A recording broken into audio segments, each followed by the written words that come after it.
Ici l'envoyé spécial du ciné de la crypte, envoyé par le ciné-sphage sans visage. Donc comme vous pouvez le remarquer, on est trempé, il pleut comme vache qui pisse. C'est la Normandie et on est à l'Horrorfest de Rouen. C'est le festival fantastique et horrifique de Rouen.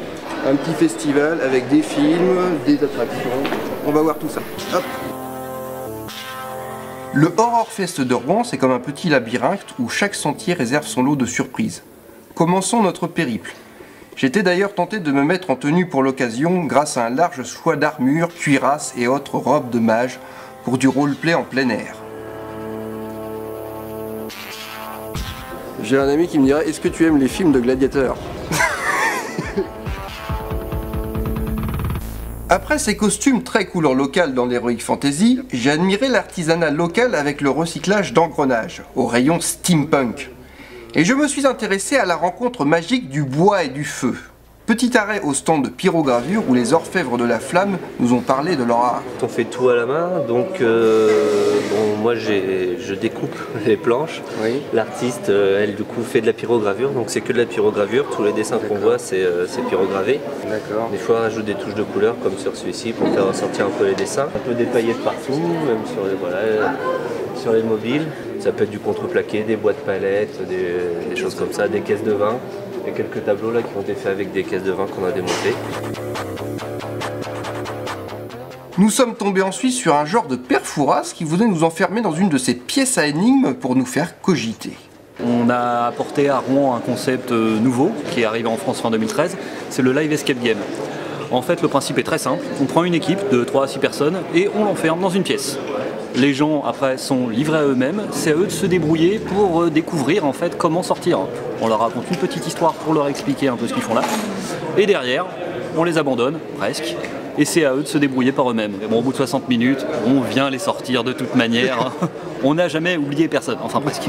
Loin d'être comme Jeanne d'Arc, on aurait aimé d'entendre les voix françaises doublant The Walking Dead ou Game of Thrones. Invité d'honneur du festival où on était samedi. Les voix ne faisaient écho que le dimanche. Raté.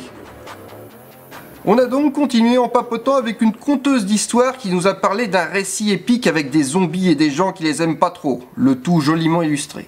J'ai commencé une saga de zombies qui se déroule en 3 parties. C'est des événements qui se passent en même temps mais à des lieux différents. Vous avez une partie qui se passe à l'étranger et 2 parties qui se passent en France. Donc c'est une invasion zombie qui se passe en Normandie. Donc là le premier tome est sorti, le deuxième est en cours. Il va sortir à la fin de l'année et sinon j'ai des petits hors-séries qui se rattachent à la série principale. On va se baser sur le tome 2 parce que là, celui-là j'ai pas calculé mais ça prend à peu près 1 an. D'accord. Faire un volume d'un peu plus d'une centaine de pages. Bon, mais alors ils sont où les films fantastiques et l'horreur? Eh bien on les a cherchés en vain avant de finir notre périple sur le secteur des nouvelles technologies, avec une imprimante 3D qui tournait à plein régime pour faire des figurines.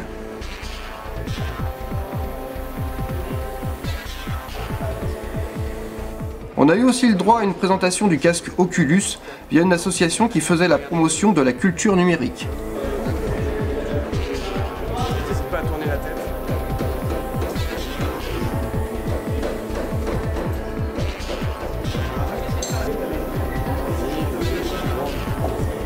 À gauche, dessus, tu peux regarder à vraiment 360 degrés. Donc en fait on défend au sein de l'association 3 principaux axes, le soutien à la création, à la diffusion et l'éducation aux cultures numériques. Ça consiste essentiellement à mutualiser du matériel de création, à animer un réseau, faire en sorte que les différents créateurs, membres de l'association puissent trouver des moyens pour travailler, des compétences et savoir-faire. Bilan de notre sortie, l'Horrorfest de Rouen ne parle pas vraiment de cinéma fantastique. On est plus dans une concentration d'activités geek avec toutes les nuances que cela implique, comme le manga, la BD, le jeu de rôle, les figurines. L'ambiance y est chaleureuse et les stands intéressants.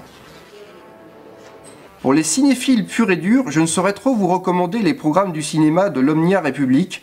Pendant le festival, cette année on a eu le droit à des séances d'Alien le 8e passager et Alien le retour, ainsi qu'une sélection de courts-métrages en compétition pour le Piranha Alien d'or.